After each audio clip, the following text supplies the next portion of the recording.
All right, so welcome everybody. Welcome Marianne, Giancarlo, Claudia, Juan, Stan. Hello, Giancarlo, Eve.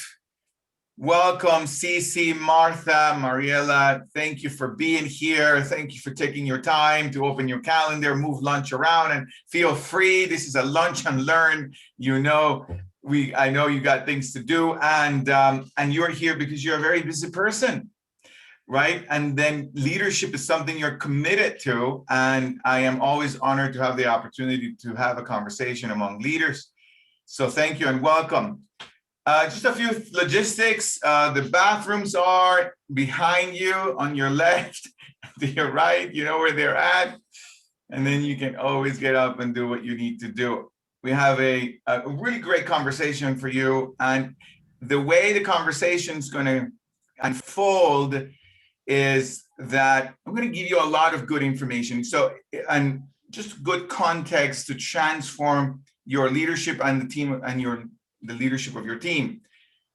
I highly recommend that you take notes. And then I'm going to go in some degree. It's going to feel a little bit like a fire hose, a little bit, but I'm going to make sure I leave time at the end so that we can engage and you can ask questions. And at some point, I'll put my calendar links if you need to have more questions about this and you want to engage a little bit more in the conversation. I'll leave you my calendar link so we can set something up. Very good. So I'm going to go ahead and share my screen. Okay, very good. Can you guys see my screen? Awesome. I see it, G. Perfect. Thank you. Perfect. Thank you. Okay, so here's what the conversation is going to be about: how to build a leadership team and create a high-performing environment. What you will be getting is 5 shifts to create a high-performing team and a culture where people love what they do so that you can double and even triple your profits. Now, who is this for? I just want to give you a sense of who is this conversation for. This is for business owners. This is for business owners or team leaders who feel stuck with the performance of their teams and have a big vision to fulfill. If you're looking to create an environment where people take responsibility for their actions and communicate effectively so that you can scale the business and cut costs, this is for you. In the next 45 minutes, this is what we're going to be covering. We're going to be covering how to build an internal culture where people are loyal to each other and connect to the long-term vision of the organization. The number one mistake that most leaders make when trying to build talent from within, the main reason why most organizations suffer from a gossip-driven environment, right, from a gossip-driven culture, and how to train your leaders to become strategic communicators rather than, in like what I usually say, rather than intuitive communicators. So I'm going to dive in. What does that mean and what the cost of that? But here's my promise: is 5 shifts to create a high-performing team and a culture where people love what they do so that you double or even triple your profits. Now, if you're here, more than likely, this could be you. You're worried that you could be losing key employees to the competition because the environment is not retaining great talent. Or you could be frustrated because time is wasted and you're losing money because people don't communicate effectively and everybody's constantly putting out fires. You guys relate to that? Probably. Maybe you see other business owners or team leaders that have a great team all on the same page and you wish you could have the same team or you could have the same. But certainly you don't have time to be in this webinar because you have a lot of things to do that other people could be doing and probably could be doing it better, right? So here's what I have gathered over the years. You're probably secretly worried that you reached a ceiling for the legacy of your business and your income potential. Probably. So here's the real problem. The real problem is that most leaders haven't made what I call the shifts. And once you make them, then there is a whole new world available within your team to uncover the potential that's already there. Now, I'm going to tell you just a little bit about myself before we go too much farther. Right now, I'll just take a few seconds and why should you listen to me, right? So I am known as a transformational leadership coach. Over 12 years, I've been mentoring business leaders, community leaders, entrepreneurs to elevate their capacity to positively influence others and create high-performing teams around them. Our work has ranged from working with companies that have over 49,000 employees on how to create a high-performing culture to working with companies that have a team of 5 individuals committed to making a difference and leaving a legacy. We have helped dozens of entrepreneurs and business leaders grow from 5 figures to 6 figures, from 7 figures to 8 figures, from 6 to 7, 7 to 8. And many businesses double and triple their revenues by accessing and leveraging the pool of talent that they already have within their teams. Our specialty is to align teams to create an environment for breakthrough thinking and deliver breakthrough results. Now, let me tell you a little bit, let me take a second to share with you how I discovered the 5 shifts. So over the years, I've had the chance, as I said, to work with many different companies, hundreds of companies, over 30 different industries, ranging from high-tech engineering firms, marketing, construction, police department, financial services, government institutions, nonprofit, and some Fortune 100 companies. And we have touched the life of thousands of those people who work within that company by creating an environment of breakthrough thinking and breakthrough performance. Now, regardless of the industry or the size of the business, there were 5 things as a common denominator among the highest producing teams that other teams weren't doing. And when I started applying these shifts with my clients, these 5 shifts, they started producing unbelievable results. So I'm gonna go ahead and share them with you. Now, so that the 5 shifts make a profound impact today, we need to create some context so that you walk away a different leader for your organization today. Now, there are the problems that you can see that you're dealing with, problems or challenges that you can see that you're dealing with. And you may feel that some of them really touch or you can really relate, right? One of them is low productivity, right? Maybe low margins, maybe low morale or low engagement. Maybe some of you are dealing with complaints and lack of trust. Definitely gossip, conflict and tensions, people not sharing information, maybe being late on delivery on the promises to the clients, maybe high turnover. And I know that if you're on this call, you know that all of those things create cost for your organization, high cost, right? So raise your hand, your electronic hand, if you can relate to some of those things for your business, right? Your electronic hand or your real hand, go ahead and raise your hand, right? Some of you are relating to that. You're losing money, right? Time because of the nature of how people work. It leaves people with this kind of problems. You're probably experiencing some of them. Now, here's the next question. This is a critical question.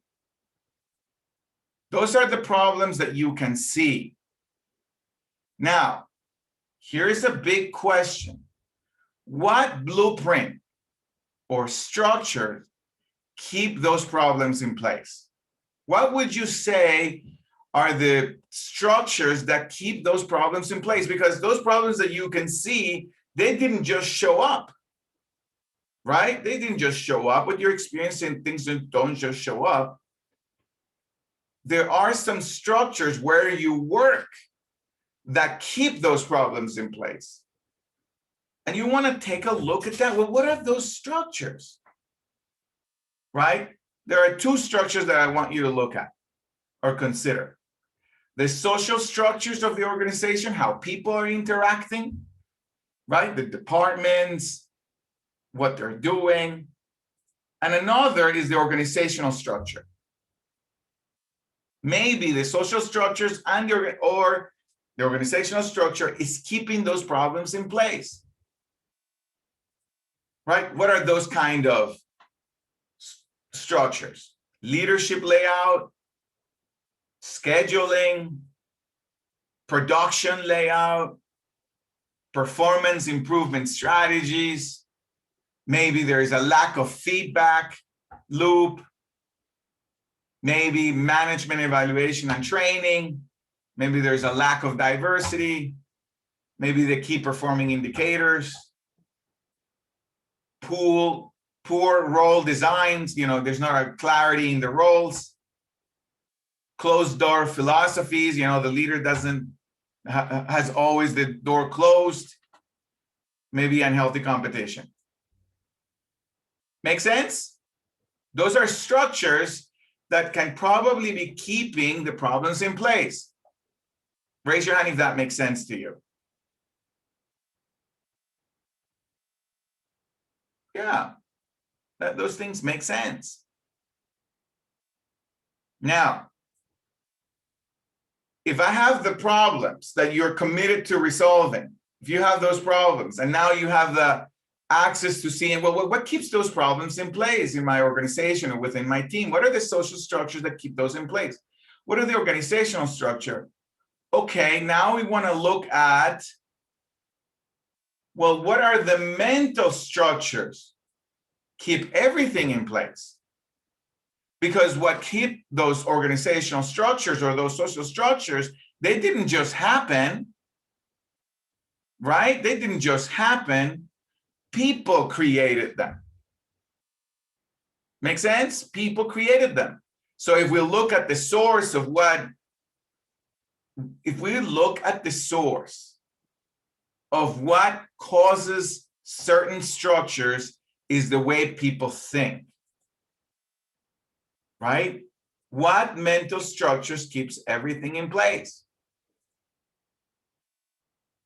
So what we're going to be doing now is we're going to be diving in on hopefully giving you a sense on how to transform the mental structures of yourself and of your team so that you can tackle the social structures, tackle the organizational structures, and definitely transform the issues or the problems that you're dealing with. Make sense?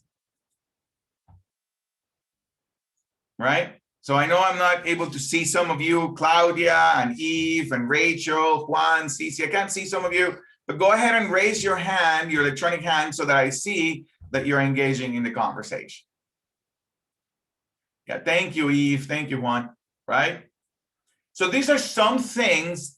So this is a list of things that give you access on how to transform the mental structure that keeps the social structure in place.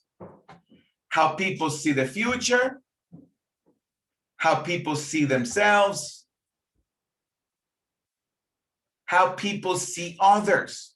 What's the perception that people have of other people, right? How people see the leadership team. That's critical, because if people doesn't trust the leadership team, then you see people just surviving the work environment, only showing up for the paycheck, just showing up for the paycheck, or only showing up for the insurance.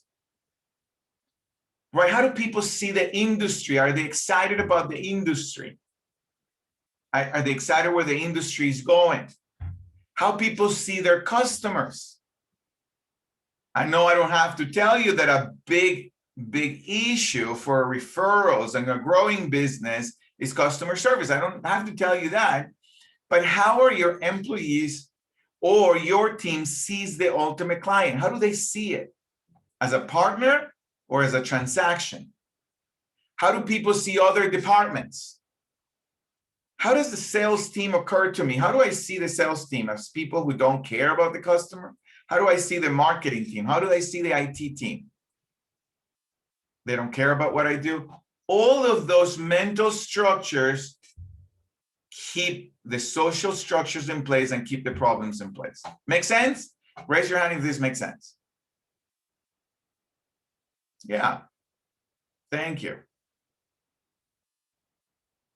And this is critical. Absent of looking at this, you're going to find yourself in the wheel, right? In the hamster wheel, trying to solve certain issues, but never getting to the core.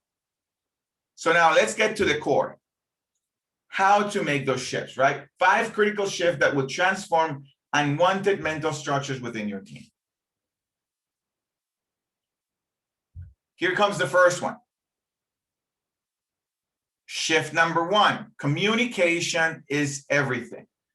But now that's the thing that you've heard before. That truly is a bumper sticker, right? It makes no difference, but you've heard it before.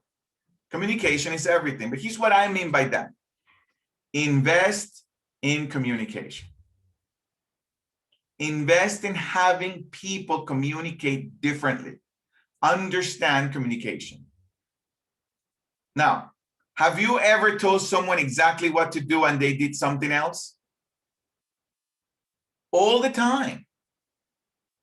We're social creatures, and most of us fail to see that if we were to look at high performance from outside with a magnifying glass, all that we see is people talking. That's all you do. That's all I do. That's all I'm doing right now. Nothing happens outside of a conversation with another human being. This is a real blind spot for most businesses, right? For most business leaders. We invest in CRMs, we invest in technology, we invest on how to analyze reports, do market research, but nothing happens until a person speaks to another human being. So it is critical to train your team and train yourself on effective communication strategies. Make sense? Yeah, absent of training myself on how to communicate effectively, I keep screaming. I keep saying the same thing, but this time I'm saying it louder, like if I was saying it louder made any difference. Right? Creating a high-performing culture is not about who's paying the most money. People think that they can't afford great talent. It's not true. It's not true at all. Here's the thing that I want you to remember. Put a mental note of this, actually write this down. People follow people before they follow a vision. This is critical. People follow people before they follow a vision. You know, there's a saying that you've heard before that people don't work for a company. They work with the people they're working with, for the environment. Salesforce recently came out with an important statistic about why teams fail in the short term and long term run. They say 86% of corporate executives, educators, and employees cite ineffective communication and poor collaboration as reasons for failures in the workplace. David Grossman reported in the Cost of Poor Communication that a survey of 400 companies with over 100,000 employees Each cited an average loss per company of $62.4 million per year because of inadequate communication to and between employees.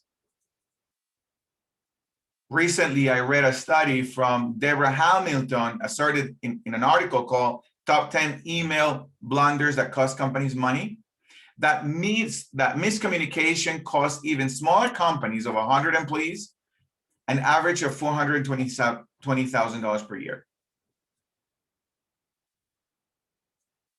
Here's the challenge.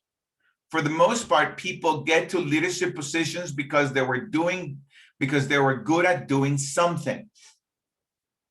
And they got a promotion. Now they're a manager, they're a supervisor, right? They're a regional manager, they were good at something.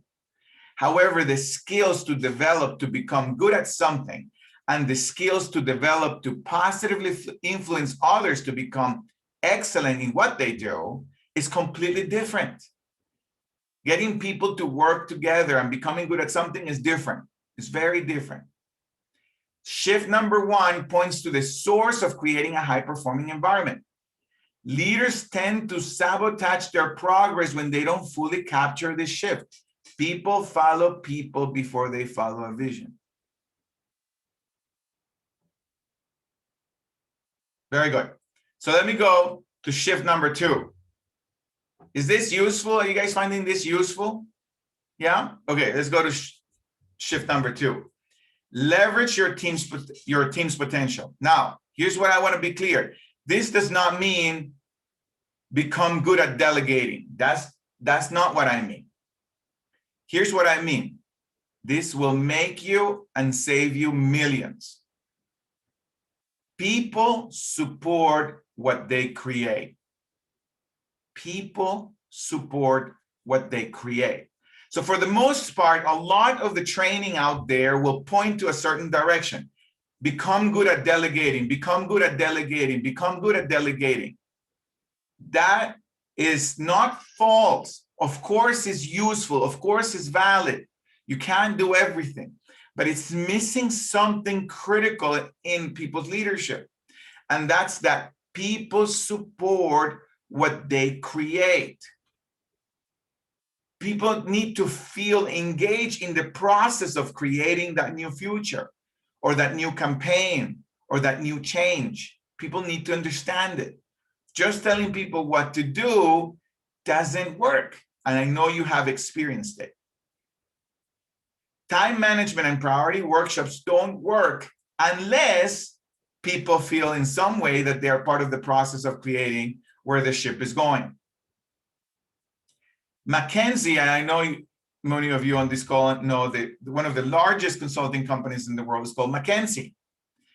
And McKinsey said, among the largest consulting companies in the world, they said that the results, that 97% of employees and executives believe lack of alignment within a team impacts the outcome of a task or a project. Lack of alignment. Where does the alignment come from? People support what they create. Once you discover a way to have people see their vision as their vision, the tide will turn. People will find a way to rearrange your calendar, to reinvent themselves, because now they feel that they're part of something. I had the privilege to work with one of America's business mentor, or be mentored by one of America's leadership coach. I don't know if some of you heard of Zig Ziglar. And he used to say, people are not lazy. They're just inspired. They're just not inspired. So how do we get people inspired? Have them be part of the creation. Now, I know that you're a leader already. You're thinking, oh man, I cannot involve people in part of the creation because people are a pain in the butt. They all have an opinion about something and they're going to do. I get that. I completely get that. I'm not saying that's not the case out there. However, as a leader, you've got to find a way. How do I involve them in the process of where the ship is going? you do that, you start seeing people align in a manner in which you've never seen before. Now, here's how I'm going to give you an example of a case study of a company that, if you're in Atlanta, I know you've heard of these guys. Likely you've heard of these guys. This is King Roof. This is a roofing company, a remodeling company. And when we started working together, when they came to us as a core team, they were pulling in different directions. They're a family business. They weren't sure if they were going to continue to do business. It was just that moment for them. I'm not sure if we're going to continue doing in business. We have a great thing going, but we don't know if we can stand each other, basically. So what did we do? What did we look at? We looked at their vision for the company. What was their vision anyway? We looked at a new future. And then we created a structure that allows them to communicate and leverage those areas where they're uniquely different to create a new identity for the team. Now we create a structure of communication. What happened 3 years later was nothing short of astonishing. The first year was astonishing. What happened 3 years later, it's amazing. When we started working together, they were doing about 80 roofs a year. You do the math, the average roof is about $8,000. They were doing about $1 million a year. But they weren't even sure if they were going to stay together, right? Now, they're doing, 3 years later, they're doing 80 roofs a month, 80 to 100 roofs a month. So they went from doing 80 roofs a year to 80 roofs a month. Only working on communication. People tend to dismiss this, but nothing happens outside of communication. Okay, now I'm going to give you the secret. Now, this is really the secret weapon. I have yet not to create unprecedented results for my clients when we adopt the following process in the current environment, whatever environment that they're in, whether this is a team of 5 or a team of 1,000. Now, let me give you some context for this. 70% of change initiatives fail, and the research and the reason is clear. Change initiatives fail because management, the team leaders, are not trained to create an inclusive culture, right? In a study done by Proof Hub, 99% prefer a workplace where people identify and discuss issues truthfully and effectively. That's a function of relationships. So here's the secret weapon. And I know I'm going to say it to you, and you're going to say, no, that's too simple. You need to give me something complex. No, it is really this simple. This is the secret weapon. Alignment. What? Alignment. Alignment is the secret weapon. Here's what I mean. In other words, control the framework that influences the internal conversation of your team. Now that is complex. How do you control the framework that influences the internal conversations of your team? Let's look at that. Remember, we're still working on the mental structures that keep the organizational structure in place. In some degree or another, I know you have heard, or intuitively you have experienced, the feel good, do good phenomena. What I mean by that is that since the early 1900s, there is very good data on this phenomena. People improve their performance, they feel better about helping others when they feel good. But here's the problem. You can't just tell people to feel good and, say something like, I know what's missing in your performance. You're not happy. Go be happy. Doesn't work, right? People are they know that already. Doesn't work. You can also have an environment of a lot of happy, positively enthusiastic people and still drive performance down. So it's not just feel good, and it's critical that people are happy. Critical, right? So here is the secret weapon. This is how you control the framework of the internal conversations. And this does require a little bit of work, but you can do it. You're here for a reason. The secret weapon is your mission, your vision, and your values.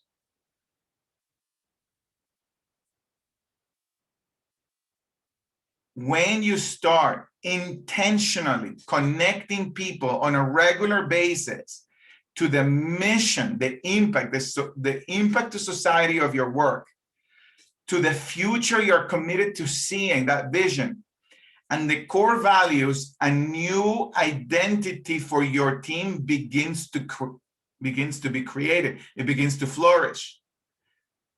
You don't want a team with a lot of identities. You want a team that has its own core identity, and you create those in your speaking. You need to write them down somewhere. Now, here's the challenge. Everybody knows that feel good, do good phenomena does well, but here's the old way of doing things. Here's what maybe you're already doing, or definitely you work for an organization that is trying to do this. Maybe they send you a lot of surveys up to the wazoo. How do you feel? Do you feel the leadership team is improving? A lot of surveys, right? Maybe take everyone to lunch or a fancy dinner. Maybe a year-end party, gas cards, Starbucks cards, create raffle tickets and give away computers and bikes, one-on-one executive coaching for one person, and then everybody still stays the same.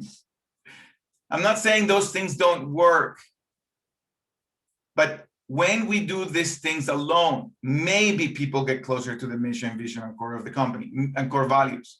Maybe, but it's very unlikely. So this is your cross your fingers, and I hope it works to create a high-performing culture. So what's the new way? Here's the way that I am encouraging you to take on for your business.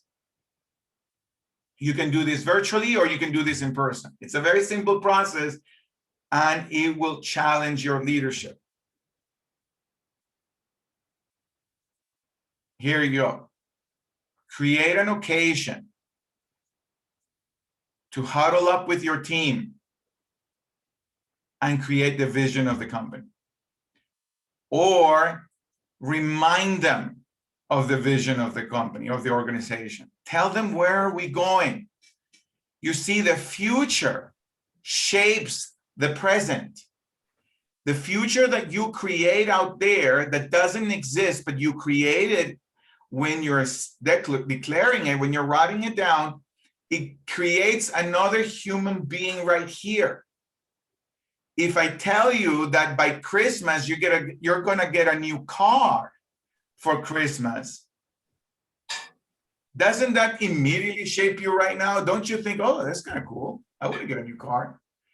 Or we're going on vacation for Christmas. You're like, oh, it shifts who you are being right now in the present. Never mind the past, never mind where you worked before, never mind all the people that hurt you, never mind the contract that ended. The future shapes you right now in the present. As a leader and with your leadership team, you want to create the future with them. You want to create that vision with them so that it shapes the present. And then you got to go and remind them. You got to meet with them on a regular basis to remind them of that vision. That's what Steve Jobs did all the time. He wasn't a phenomenal leader. The whole world, he had this reputation of he kind of being more like a jerk kind of guy. But why did everyone align? Why is the whole world aligned with Apple and just inspired? He never stopped talking about the future that he saw. And you saw it and I saw it. Never mind if you like Apple products or not. There is a mission statement. There is an impact. Create that impact with people. Why are we here? What is the impact of this work? People need to connect to something emotionally. People don't connect emotionally to a paycheck, really. I know you think you do, but you don't. Of course, if I take it away, you're not going to like that, right? If you take away my paycheck, of course, I'm not going to be happy. But on a regular basis, when you can count on the paycheck is not what improves my performance. And then finally, the core values. Core values are critical. If you already have a team, you know that whenever you hire somebody new, they come with their own values and their own identity.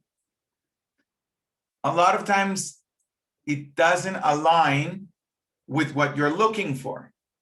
So you want to have a very strong culture with very certain core values. Now, here's the challenge. I'm going to tell you the secret. The challenge is that people, when they get together and they do the core values, they get together, they do it one time, and they never see them again. They never train their team on their core values. That's what happens. It becomes some file on some computer. Then it doesn't make any difference. People's identity are still going to run the show. But when you meet regularly, once a week, once every 2 weeks, and you share with the team and you connect the team with the core values, and then you have an inquiry, you have a conversation about it, the core values begin to shape who they are. And you can have your entire organization doing the same thing. Right? Very good. So that's the secret weapon. And I know what you're thinking. No, it can't be that. It's got to be some strategy. It's not the strategy. You know why it's not the strategy? Because you know the strategy.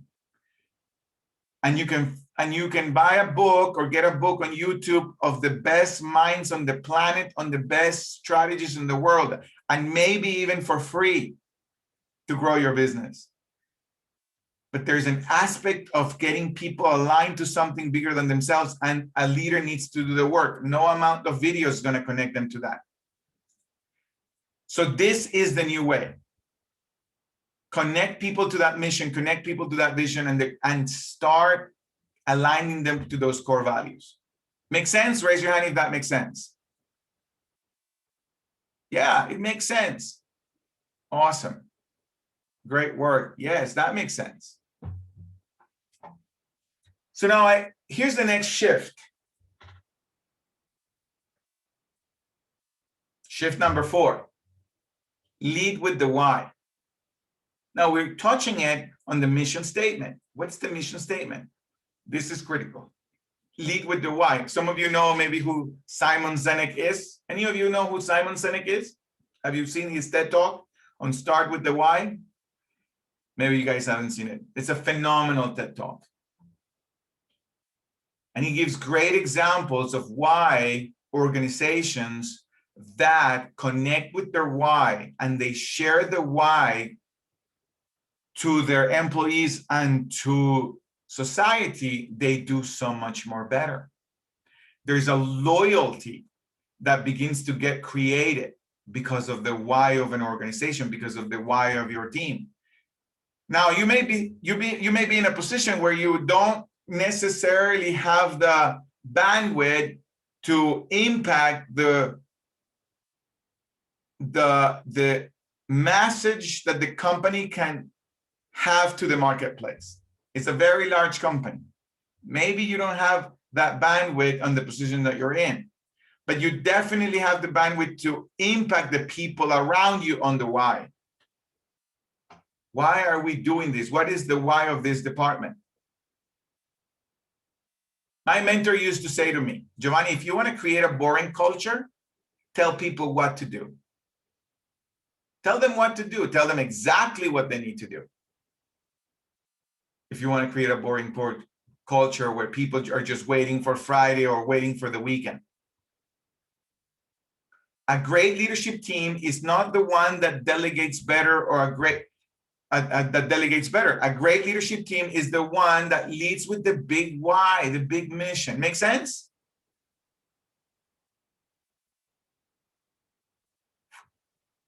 Every time. US consumers are more likely to have a positive image of or trust and be loyal to brands that lead with purpose. Nearly 8 out of 10 consumer surveys say that they feel a deeper personal connection to companies with with with values similar to their own. This is the same thing for your employees, for your team. Same thing. Very good. I'm going to show you a study, another case study of a current customer that we have. She has a law firm. They've been in business. Rita Williams, she's been in business for over 30 years. She loves her team. When she came to us, there wasn't something wrong necessarily, other than the usual issues. However, there was a real but invisible ceiling to her revenue potential. After looking at her goals, we discovered that what was in the way to create a structure for scalability in her practice. And what we saw is that aligning the team to a purpose-driven culture, they will produce unprecedented results. After working together, her practice reached for the first time in 30 years a net income of 7 figures. Now, this is a big deal, you know, net income of over 7 figures. One thing is revenues, income is a different thing, right? Okay, awesome. If you have any questions, feel free to put them in the chat. Hello, Juan, welcome. Good to see you. Right, so I'm going to go ahead and wrap up, and if you have any questions, feel free to put them in the chat. The last shift, and it's a critical shift, is that you invest in mentoring. Now, most people want to scale, most people want to grow based on their intuition, right? You know, and that's a real challenge. Intuitively, people want to eat wings, pizza, and beer, intuitively. But high performance is something that we can really have access to by learning from others. You see, we all have blind spots, but when you see your blind spots, then you have clarity and then you have options. People simply just get unstuck. Now, I know you know this, but I'm going to tell you this anyway. The best athletes have coaches. The best teams have coaches.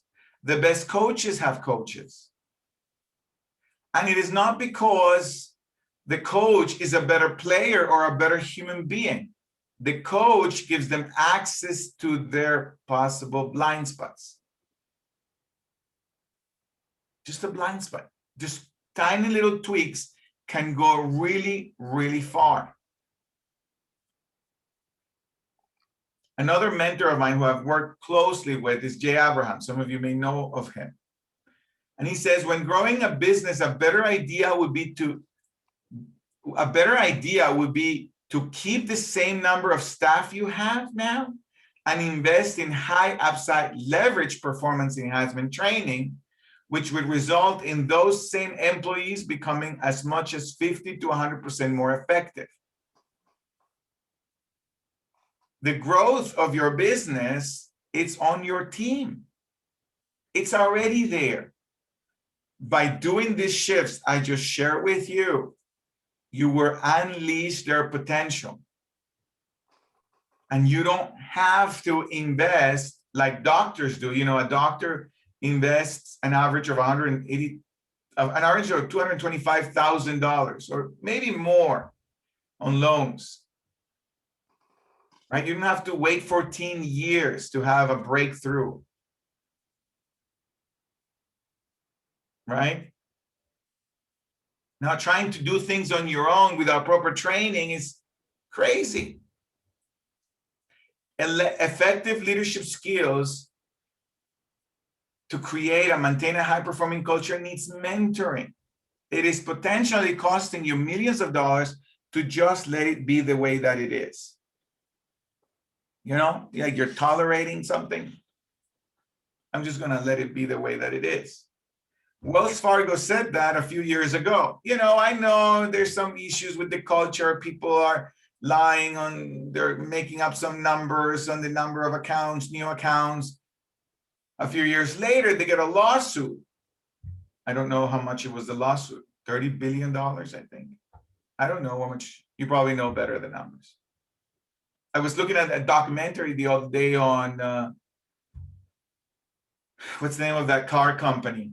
Volkswagen, I think it was, where they were making up some promises on the smoke detectors and the what was it called? I forgot. Yeah. Some of the fuel efficiency. I think it was related to the fuel efficiency. Yeah. The fuel efficiency, right? They make those promises. And then the Environment Protection Agency said, no, you're lying. And they said, no, we're not lying. They were tolerating something. Then they got their fees. They had to recount. They had to do a bunch of stuff. Another $30 billion, right? And the reputation. The reputation. So culture is critical, right? Aligning people in the core values is critical. Okay, this is the last case study. One of the ones we're most proud right now. Here's Neil Van Dien, Executive Director for an NGO in Haiti responsible for creating water wells in Haiti. And you know that in Haiti, the stuff is really rough right now. Environment is really rough, and that guy is there creating water wells because we need water anyway. Right? Neil was dealing with engaging all teams, staff, suppliers, partners, governments to communicate effectively and create sustainable partnerships with an environment that many will consider difficult or even unworkable. Right? After shifting the framework, the one that we just talked about, that shapes the internal dialogue of the culture of the teams, the organization nearly doubled the output within 12 months from 35 to 62 wells. The team started the year at the same average output, realized at the end of the first quarter that they were not in integrity, and dramatically increased the output in remaining 3 quarters to create a record year for Haiti outreach. Now, the model that they have is used by the United Nations in other developing countries so that people can take ownership. The people in those regions can take ownership of their water wells. Very good. So this is what you need to win. Communication, invest in communication, leverage your team's potential, use the secret weapon, which is align your team to the mission, vision, and values, lead with the why, and invest in mentoring.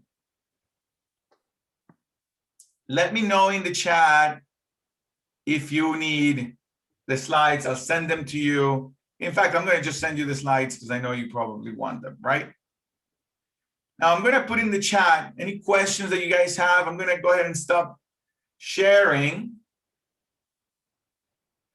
And you can put in the chat if you have any questions, or go ahead and go unmuted and ask any questions that you may have. I'm going to go ahead and place in the chat my calendar if you want to set up an appointment for us to continue the conversation and empower your team.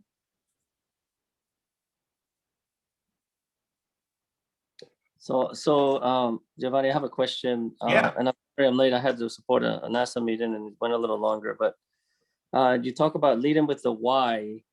So how do companies normally lead? And you may have covered this, and if you did, I apologize. But what did you see companies using to lead the companies and the employees with instead of the why, and why sometimes that doesn't succeed as much? Well, one of the biggest challenges is that people need to deliver on promises. They have promises to their bosses, to the stakeholders, right? They have promises. And so people focus, or leaders focus on the outcome, on what they're promising on a regular basis. So they say, okay, this is what we need to do. This is where we're at. What do we need to do to close the gap? And so everyone starts working around the gap, but not connecting to the mission. So let me give you an example that makes this completely clear. You have 3 individuals doing the same thing, right? They're doing the same thing. And you ask the first individual, what are you doing? And he says, and by the way, these three individuals, they have a hammer and a rock and a nail, and they're hitting a rock. And they ask the first individual, what are you doing? And he says, don't you see I'm hitting this damn rock every day? That's all I do. Right? And then they ask the second individual, who is doing exactly the same thing with the same hammer, with the same engagement. What are you doing? He says, oh, don't you see? I'm paying my bills. And they're doing exactly the same thing. And they ask the third individual, so what are you doing? And he's doing exactly the same thing, hitting that rock with that hammer, with that nail. And he says, oh, don't you see? I'm building the Sistine Chapel. The three of them were doing the same thing, but only one of them was actually using his complete talent. The purpose was driven him, that him or her, that person, that individual. And when people connect to something bigger than themselves, they're willing to do way more than you can possibly imagine. Leadership teams, they tend to connect so much on the goal that they forget the purpose. And when we don't connect people to the purpose, then they start connecting to survival. You know, like, you're supposed to make me happy. You're supposed to pay me more. It's a survival mechanism. Let me find a better job. Let me find a better calendar. Make sense? Does that answer your question? Yeah, great response. Thank you. Yeah. So Gio? Yeah, go ahead, Stan. So what I'm getting from this is that the mission has to constantly be out front. You gotta constantly be keeping the mission in front of people's minds. Yes. And their vision, so they know they're not just banging on a rock, but they're building the Sistine Chapel. Correct. The Sistine Chapel. Now, I do want to say something. It's just critical, so I don't want to miss it. If your organization already has a mission and a vision and core values and you like it, you want to meet with your team and engage with them, not necessarily to change it, but you want to engage with it so that they can see themselves as creators of it. They've got to see themselves as creators of it, because people support what they create. People support what they create, right? Or that they see themselves as, or they see it as theirs. So you've got to do that hard work to engage people with, and then lead with the mission all the time. Lead with the purpose. Remind them, why are they doing that? Steve Jobs did that phenomenally well. And his personality was just a thing. Yeah, I'm willing to deal with him because he's making this world something I never thought was possible. I heard he didn't have such a great personality. He didn't, necessarily, right? Lead with the why. Now, some people connect with the why better, some people don't, but the power here is lead with the why. Eve, your hand is up, but I don't know if because you have a question or you had your hand up before. Eve is like, I don't have a question. Anybody else? Any other questions or comments or something you want to be in the inquiry of? Well, Gio, what about when that mission, right? Yeah. When that why? Yeah. When you're starting to feel like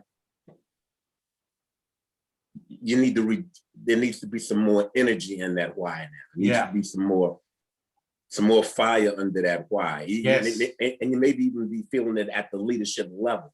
Yes. What do you do in a case like that?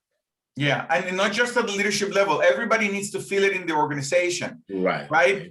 Juan works at NASA, right? Or he's a contractor for NASA. Wow. One of my mentors used to actually consult for NASA, and one of the things that they were committed to is that even the person who cleans the bathroom experiences for himself or herself that they're also putting a man in the moon. When you ask the person, what do you do here? That person would say, well, I'm putting a man in the moon. And what they do is clean the bathrooms.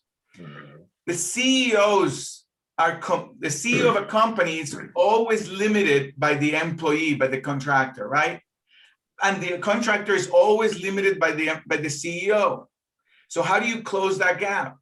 By having everyone connect to the mission. It's not what they do, it's why they do it. When a person sees that vision for themselves, like I am committed to impact this aspect of society through the work that we do. Then when there is an opportunity for change, a merger, or whatever it is, they can see how necessary it is, or to change the calendar or the schedule, rather than saying things like, well, it's not my job, that's your job, you do it. I don't get paid enough for this, the usual things that happen within organizations. Yeah. And Stan, sorry. And yes, the why is critical to create it in a way that connects to an emotion. So some people right here on this call, you don't really care for emotional connection. You're just committed. What you say you're going to do, you do it, and never mind the rah-rah, never mind all of that. I'm just going to do this because I believe in this. Some people feel that way. I am sort of that person. However, people are emotional. Human beings are emotional. We make our decisions based on our emotions. For some of you, you can look at your car. Your car is probably way nicer than you need it to be. That was an emotional connection. Right? Or anyway, I'm going to say something else. But the point I'm trying to say is this. People are emotional. Use words that can create a picture of change. Use words that create a picture of change, of a better world, a better society, enhancing quality of life, protecting life. Those words connect people. Make sense, Stan? Yep. Yeah, very good. Look, there is a question from Claudia on the chat. Yeah. I can read it for you. Let me see. Do you have guides on how to create mission, vision, and core values? Yes, Claudia, yes.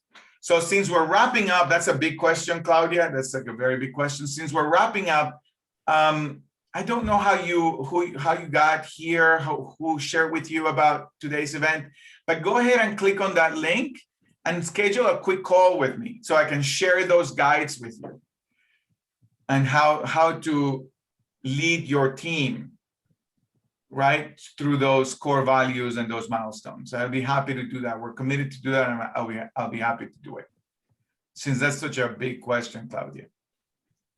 For the rest of you, thank you for being here. Thank you for taking this lunch hour. I hope this was valuable for you. I really do hope this was valuable for you. Feel free to connect. Feel free to put it in the chat. Sorry, to click on the link on the chat so we can continue the conversation. We should be having these webinars every month, once a month. So I will keep you posted on the next webinar. So hopefully you can connect. Thank you for being here. I'm going to go ahead and stop the recording. And if you need to stay a little longer and ask questions, I'm going to be here for a few more minutes. But if you need to